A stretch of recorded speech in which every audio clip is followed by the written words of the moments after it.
Sikur se ju njohim në fillim të këtij edicioni lajmesh, në këto momente do të zhvilloj një bisedë me ekspertin e ekonomisë Pano Soko në lidhje me pushimin e hetimeve nga ana e SPAK-ut për ish-kryetarin e prokurimeve publike Jonaid Myzyri, i akuzuar për shpërdorim detyre. Pano, përshëndetje, faleminderit. Mirë se jeta. Pano, si e pat ju vendimin e SPAK-ut për të pushuar hetimet ndaj ish-kreut të prokurimeve Jonaid Myzyri? Të çuditshëm.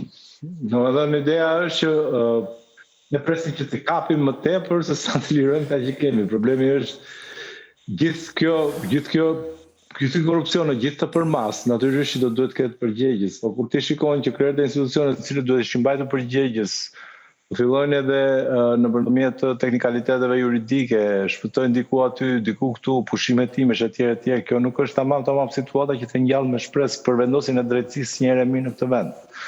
Dhe natyrisht që unë nuk e di detajet e dosjes, nuk di detajet e çështjes, nuk di detajet teknike, por praktikisht nga ajo që kam qenë dëshmitari gjithë këtyre kohërave, nga pasojat si një bashkëvuajtës me gjithë shqiptarët e tjerë të pasojat të korrupsionit në këtë vend.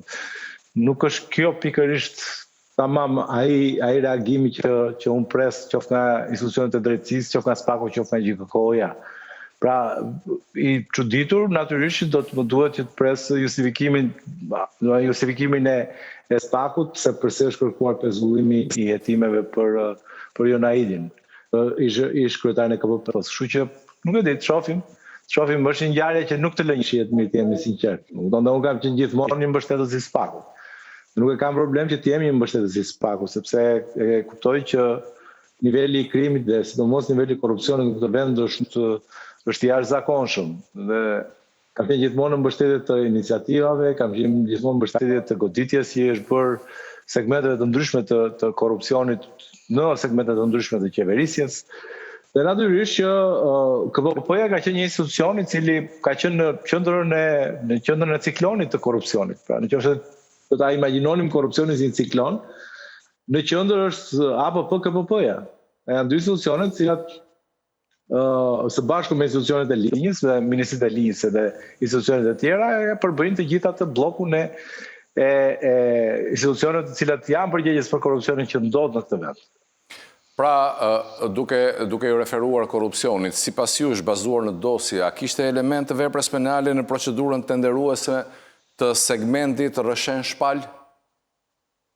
Shiko, ai është një gjykim i cili do duhet bëhet nga ekspertët. Dhe unë nuk dua që të nxitohem për të thënë një gjë që nuk jam ekspert, pra, sepse unë nuk mund të bëhem dot prokuror në këtë momente, por unë si një gjykues nga jashtë që bëra edhe dosjes që u bë publike para do kohësh kur Jonaidi u pezullua dhe u mori pandehur nga prokuroria, natyrisht që dyshimet ishin të forta, pra praktikisht ishte pasur elemente të cilët e kishin bindur prokurorinë që duhet të merrte atë mas që mori, më kupton, në lidhje me Zyrain. Por nuk e di se çfarë ka ndodhur këto kohët e fundit që papritur prokuroria ka gjykuar që zoti Myzyra nuk duhet të jetë më i pandehur.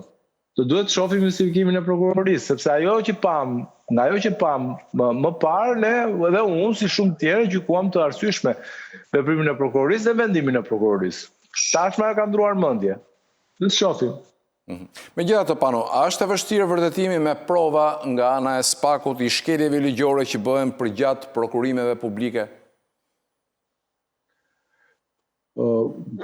Patjetër, shiko, provat janë thelbësore, provat janë, determinante. Normalisht që edhe në momenti kur vendoset të shtetohet një çështje e caktuar, praktikisht vendimet që merren do të merren gjithmonë bazuar në prova dhe fakte. Dhe natyrisht që unë nuk besoj se vendimet që janë marrë nga prokuroria kanë qenë të bazuar në prova, qoftë edhe për masat që duhet të marrim, masat ndalimi që duhet të marrim, më kupton? Flasim dhe në tërësi. Prandaj e shoh si patjetër, nuk diskutohet. Edhe masat që merr prokuroria natyrisht i merr të bazuar në prova, sepse unë nuk dua të besoj se këtu merren masat të bazuar në prova, në asnjë moment. Më kupton, qoftë edhe për çështjen e zotit Myzyra, po edhe për çështjet e tjera në përgjithësi. Sepse masat e ndalimit në përgjithësi janë të bazuar në prova. Prandaj mua më duket e çuditshëm ky vendim i prokurorisë, sepse prova ka qenë thelbësore, kështu që Pra, lidhur me këtë vendim, a mund themi se para 2 vitesh SPAK-u është nxituar në ngritjen e akuzave ndaj tij, pra kuj duhet i besojmë konkretisht? Në rastin pra konkret, SPAK-u tani apo SPAK-ut para 2 vitesh që ngriti këtë akuzë? Shiko, kjo është dilema. Më kupton? Sepse e thash dhe pak më parë, unë besoj se çdo lëvizje që bën SPAK-u e bën bazuar në prova. Më kupton? Pra, akuzën që ka bërë Jonaidit e ka bërë pasi ka solidifikuar, pra ka forcuar, ka kalcifikuar provat e veta. Dhe ka arritur në bindje në pakundërshtueshme që shiko, këtu kemi të bëjmë me vepër penale, kemi të bëjmë me një të pandehur, pra një njeri që është pjesëmarrësi të veprës penale dhe zotëria në fjalë ishte pjesëmarrësi në veprën penale dhe kemi 1-2-3 prova. E gjitha kjo do duhet ishte bërë me prova, se unë besoj se kështu funksionon SPAK. Kupton? Vendosja në kontradiksion mes 2 vendimeve të njëjtit SPAK është çka çuditshme. Kupton? Sepse dakor tani, po atëherë kur vendos masa, si u pranua masa? Nuk ishte prova. Që tani do duhet të pushohen hetimet, se pushimi i hetimet do të thotë që zotëria është i pafajshëm dhe masat që janë marrë për to janë të gabuara, natyrisht ai do të hapet rruga për kërkuar dëmshpërblim për masat që ka vuajtur. Dhe kjo është ajo që mua më bën të jemi çuditshëm në këtë moment, sepse si mund të ndodhë? Unë jam dakord, mund të ketë, pra nuk mund ta quaj të pafajshëm, pra unë jam dakord, mund të ketë peshë të madhe, peshë të vogël në kryen e veprës. Apo mund të ketë, le të themi, vepër të madhe, vepër të vogël. Mund të kërkohet ndëshkimi i madh, mund të kërkohet ndëshkimi i vogël, por gjithmonë në prizmin e faktit që aty kemi vepër penale, të cilën kemi provuar kur e kemi marrë të pandehur të robin. Për atë që ju thatë se si mund të ndodhë, unë po i pyetin e radhës në fakt, mund të themi se SPAK-u ka një presion për të ngritur akuza ndaj zyrtarëve të lartë dhe ndodhin raste të tilla kur ngrihen akuza pa prova, pra si pasojë e presionit ushtruar. Presion nga kush? Presion nga publiku, do të thuash. Presion nga politika, ndaj zyrtarëve të lartë. Presioni që vjen për arrestimin e zyrtarëve të lartë, që mund ta detyroj SPAK-un që të ngrej akuza pa prova, është presioni nga publiku, sepse zyrtarët e lartë bëjnë presion mbi SPAK-un që të arrestojë zyrtarët të lartë. Presioni vetëm që vjen te SPAK-u është nga publiku. Dhe natyrisht që aty mund të ketë element emotiv të cilët mund të ndikojnë në Po, presion fakt ka dhe nga politika, nga opozita, nga qeveria, nuk është vetëm presioni publikut, apo jo? Po jo, shiko, atëherë, qeveria bën presion që mos arrestohen. Le të themi, pikërisht personat publik. Pra, mos arrestohen ministrat, mos arrestohen, drejtorët, mos arrestohen agjencitë e tjerë. Opozita nga krau tjetër luan po të njëjtin rol, por e luan në një prizëm tjetër, pra sepse ka hallën e vetes vet. Më kupton, Berisha ka hallën e vetes vet, dhe natyrisht që nuk merret me presion ndaj SPAK-ut për arrestimin e njërit dhe të tjetrit, por tepër se sa merret me presion ndaj SPAK-ut më lironi mua. I vetmi presion që vjen ndaj SPAK-ut, që të mundësoj arrestimin apo kapjen apo vënien në hetim apo vënien në akuzë të personave me pozicion publik, është presioni që vjen nga populli. Tani, presioni popullor është një opsion shumë subjektiv në vetvete, pra nuk është se kemi presion drejt për drejt kontakti. Ke njerëz që flasin, rrjete sociale që glojnë etj, por kjo nuk besoj se ua err syt prokurorëve për të marrë për të futur brenda AKD me provë pa provë. Nuk dua ta besoj se ndodh kjo. Natyrisht presioni popullor do jetë aty, por prokurorët do duhet të veprojnë gjithmonë bazuar në prova. Sepse përballë gjykatësit ata do të çojnë provat, nuk do të çojnë statuset e Facebookut që mund të bëjnë qytetarë.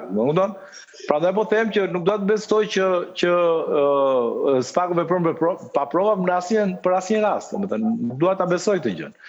Dhe unë nuk besoj se SPAK-u e bën. E çuditshme është dukur pikërisht ky vendimi i SPAK-ut sot, por do duhet ta pres sepse është dita e parë, ndoshta të hënën marrim një informacion edhe më të qartë asaj që e ka shtyr prokurorin që të kërkojnë në gjykatë pushimin e çështjes. Në opinionin tuaj, pushimi i kësaj çështje, a jep të drejtë Myzyrit që të kërkojë dëmshpërblim ndaj SPAK-ut për cënim të figurës tij? Patjetër, unë e thash dhe pak më lart. Patjetër, nuk diskutohet, pra nëse ky zotëria është i pafajshëm, dhe vërtetohet nga gjykata që është i pafajshëm, s'kemi çfarë kërkojmë më, ai duhet të marrë dëmshpërblim për dëm që është shkaktuar për le të themi edhe për shkarkimin, sepse në fund fare shkarkimi ka ardhur ndoshta si ai mund ta paraqes që një shkak, është një shkak material, nisja e hetimeve për korrupsion, për shkarkim nga detyra, kështu që ai mund ta provojë shumë mirë gjykata që shumë thjesht, domethënë në gjykatë që jam shkarkuar sepse spaku nisi hetimet apo më shpalli personën hetimet etj. Por patjetër që ai do të kërkojë, dhe unë jam i bindur që ai do ndjekë gjithë rrugët ligjore për të marrë dëmshpërblimin për dëmtimin e figurës edhe për dëmtimin e reputacioni edhe për ndërprerjen e karrierës. Natyrisht ka gjithë drejtën, nuk diskutohet ai. Besoj se do ndodhi, nëse ja aprovon gjykata pra. Nëse gjykata vendos që spaku ka drejtë në pushimin e hetimeve, nuk ja kthen spakut për hetime të mëtejshme, pa për plotësim e hetimesh, atë që ka gjetur, natyrisht që Zoti Myzyra i lindë drejta për të kërkuar dëmshpërblimin dhe do ta bëj, besoj. Pano, unë dua ta përmbyll bisedën tonë edhe me një pyetje të fundit që në fakt ju edhe më herët pak a shumë i dhatë shumicën e sqarimeve lidhur me këtë çështje. A tregon kjo çështje pra mungesë profesionalizmi nga ana e spakut? Shiko, dikush do duhet të jap një arsye se pse po ndodh kjo. Pra dikush do duhet të shpjegoj se pse para 2 vjetësh morëm një mendim tjetër, duke ndërprer karrierën dhe duke, le të themi, vendosur në bankën e të akuzuarve një person të pafajshëm, kush ishin arsyet, pra kush ishte fakti që na gënjeu në atë moment, dhe kush ishte e vërteta që zbuluam tani që ky personi që ka i pafajshëm, por ne kishim keq kuptuar që drejtori i KPP-s ishte i fajshëm. Në opinionin publik, e thash dhe pak më parë, institucionet të tilla si KPP-ja, të cilët janë gjykata e tenderave, është në syrin e ciklonit të korrupsionit që është kryer për gjatë gjithë këtyre kohrave. Sepse ne themi që KPP-ja ka pasur të drejtën për të dhënë tenderin njërit apo tjetrit. Në disputin që kanë pasur me njëri tjetrin operatorët që kanë konkuruar për të marrë tenderat. Çka do të thotë që të gjithë një pjesë të mirë të le të themi segmentit të korrupsionit e mbulon dhe pikërisht ky proces. Procesi i vendimarrjes për t'i dhënë të drejtë njërit apo tjetrit, ku dikush rrëzohej dhe dikush fitonte pa të drejtë. Tani kjo është për sa i përket në projekcionit administrativ o publik. Kështu e shohim ne që jemi qytetarë. Prokurori do duhet gjej prova, do duhet gjej fakte për këtë gjë për ta çuar në gjykatë. Sepse nuk i mjafton vetëm kjo që është opinioni përgjithshëm administrativ dhe publik. I duhen provat. Dhe këtu dallohemi unë që nuk marr aq shumë lekë sa çmarrin ata dhe ata që marrin më shumë lekë se sa çmarrun. Më kupton? Rrog nga shteti dhe që kanë gjithë ato benefite që unë nuk i kam nga shteti. Dallohen te fakti që ata shkojnë përtej perceptimit tim profesionist në lidhje me statusin administrativ dhe shkojnë te statusi penal. Tani këtu janë ndarë punët. Ata duhet të bëjnë akuzën, unë duhet të bëj ulëmtimin tim prej gazetarit dhe eksperti ekonomie. Këto janë punë të ndara. Atyre është më e rëndësishme sepse do shkojnë në gjykatë. Unë ne thjesht ju japim indicie. Thjesht duke ngritur zërin e qytetarëve, zërin e atyre që preken nga korrupsioni, ne japim një indicie spakut që shikohet se ky segment këtu është jashtëzakonisht shumë i ekspozuar ndaj korrupsionit, ose korrupsioni i madh bëhet te ky segmenti tjetër këtu. Dhe këtë e bën opinioni publik dhe gazetarët e gjithë me radhë. Pra ne e bëjmë këtë. Ata kanë për detyrë dhe prandaj janë aty që to indicie që i marrin nga ne, ti plotësojnë me prova dhe të çojnë përpara gjykatës një dosje të kopësitur me prova. Fakti që një zyrtar i tillë papritur deli pafajshëm, unë nuk dua ta paragjykoj, të jem shumë i sinqertë, se duket sikur du me pa rop në burg. Nuk du me pa rop në burg. Por dua që ata që kanë bërë faje për këtë vend ta paguajnë fajen. Mos ja hedhin paq. Bolla kanë hedhur paq gjithë së kohë që nga 1990 deri në 2025, 2024, 2023 ja hedhin paq. Do të thonë 30 e kusur vjet ja kanë hedhur paq. Po vazhdojnë të ja hedhin paq edhe tani. Atëherë të bëhemi gati, të marrim valixhat, të ikim, i fundit të mbyllit dritat edhe këtij vendi të vendosim drynin. Kjo është ajo që mendoj. Pano, unë të falenderoj shumë për bisedën dhe të uroj një fundjavë të këndshme. Faleminderit juve.